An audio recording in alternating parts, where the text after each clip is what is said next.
Hey YouTube, this is Steve from Average Joe's Fantasy Football, and we've got your tight end rankings for this upcoming redraft season in fantasy football. Again, this is going to be full PPR or half PPR, not tight end premium. And of course, if it's tight end premium, these guys probably don't change much.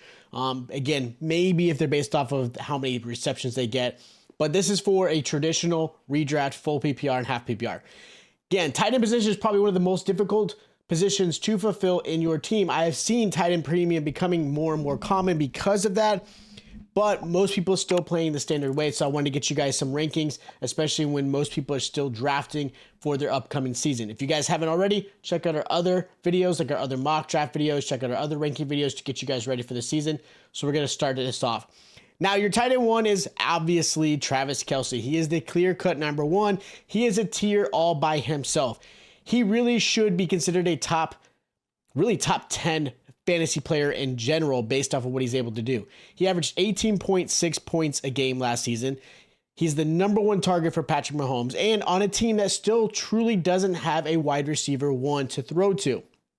So with that said, Kelce is still going to get plenty of targets his way, plenty of red zone targets his way. He is a premier pass catching tight end / receiver.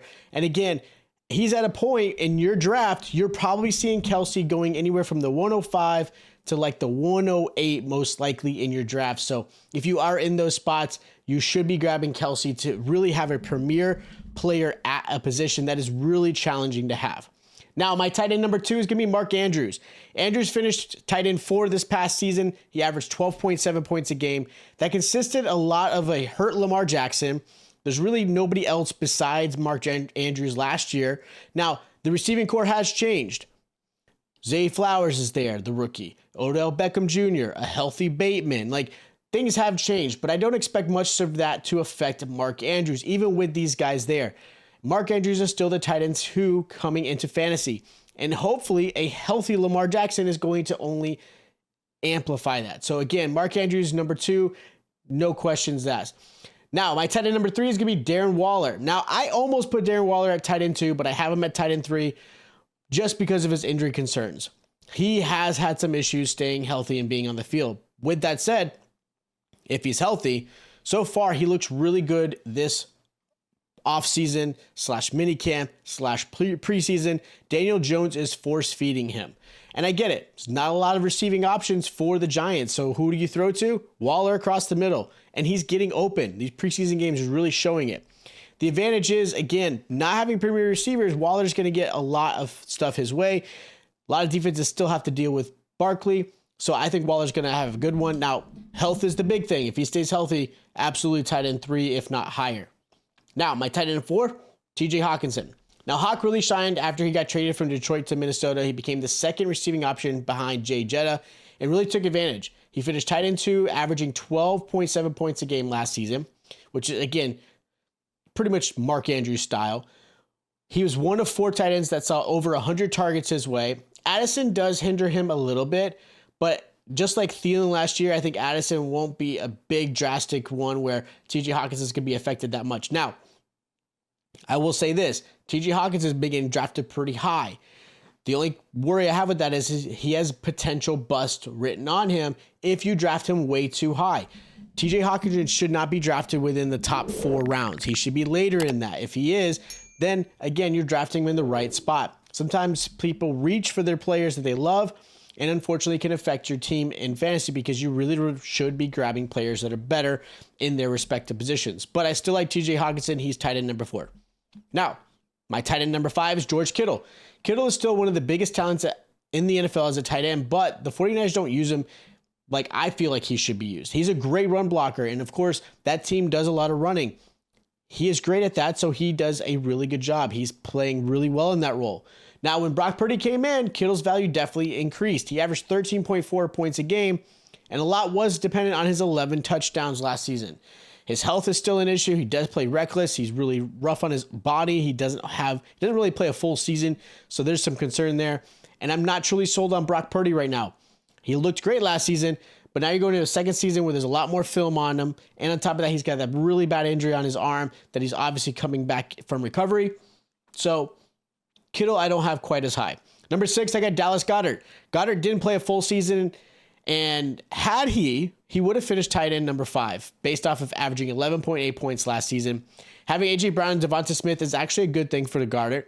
It gives him open lanes across the middle. The linebackers are going to have to cover him instead of safeties covering Goedert, because the safeties are actually looking at Brown and Devonta Smith. And of course, keeping their eyes on Jalen Hurts, who can run the ball really well. So the fact that you have a running quarterback actually helps a tight end a lot, because tight ends are going to really sit in the middle, run with the quarterback as well.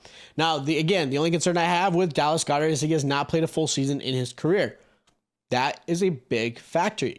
Everything at the end of the day is health. If you could be on the field, that only increases your value in fantasy. Now, tight end number 7, I got Evan Engram. Evan Engram finished as tight end 5 last season. He averaged 10.4 points a game.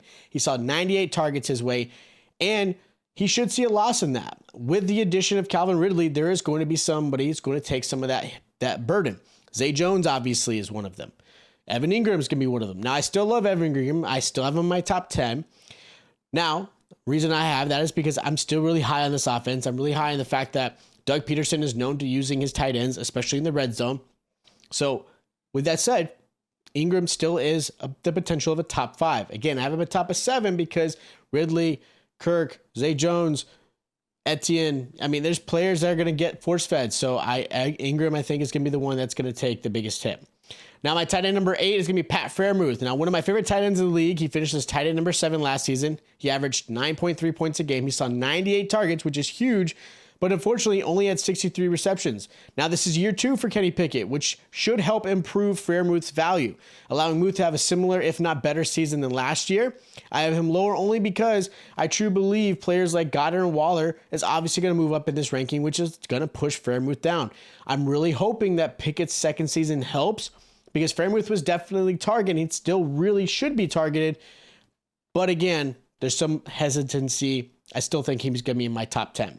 Number 9, Kyle Pitts. Now, Pitts, the unicorn, did not perform, which is what I think a lot of people had high hopes on. His talent, his ability, his athleticism is really high. It's off the charts.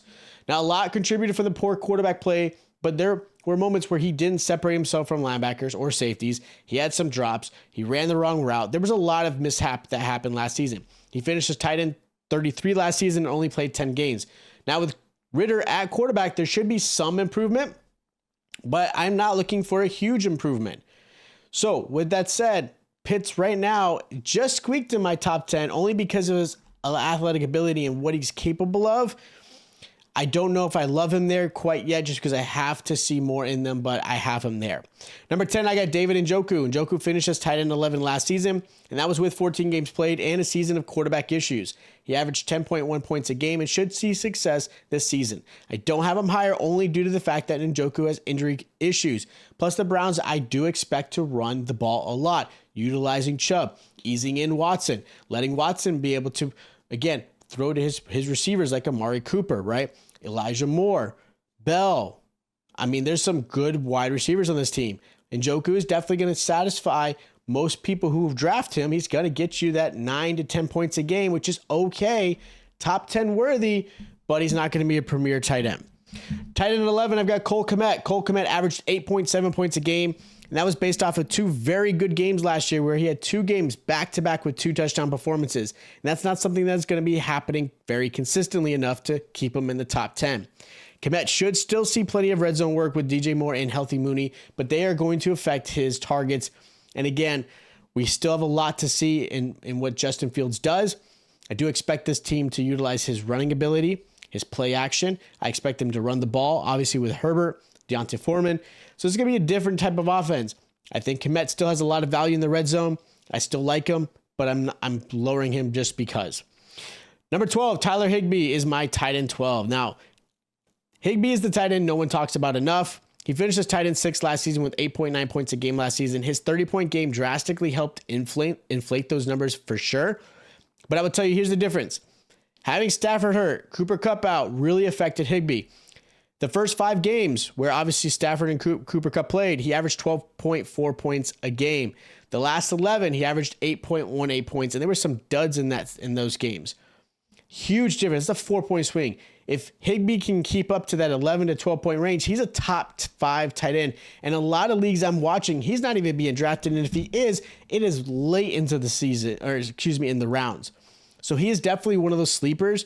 But again, there's going to be concern with Higbee, and obviously is Kupp going to play? And like, there's a lot of factors in this Rams offense and team in general. Who knows what's going to happen? If they start off really poor, there's going to be some changes happening, whether it be players traded. So be weary of that.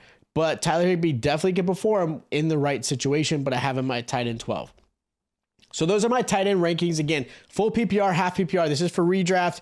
Let us know in the comments who you are targeting or hopefully able to get. Obviously, everyone wants Kelce, but that's not always realistic. If you guys did agree with the list or did not, let me know down below in the comments. Hit me up there. If you guys haven't already, make sure you guys check out our other rankings. And of course, check out our mock drafts. We've got 10-man. We've got obviously every pick between a 12-man. We want to make sure you guys are prepared and ready for your redraft season. If you guys enjoy the content, make sure you guys are subscribed. We're getting closer and closer to that 1,000 subscriber mark. So thank you guys so much who have. Make sure you guys hit that like button as well. Again, check out our other videos, and I'll check you guys out next time.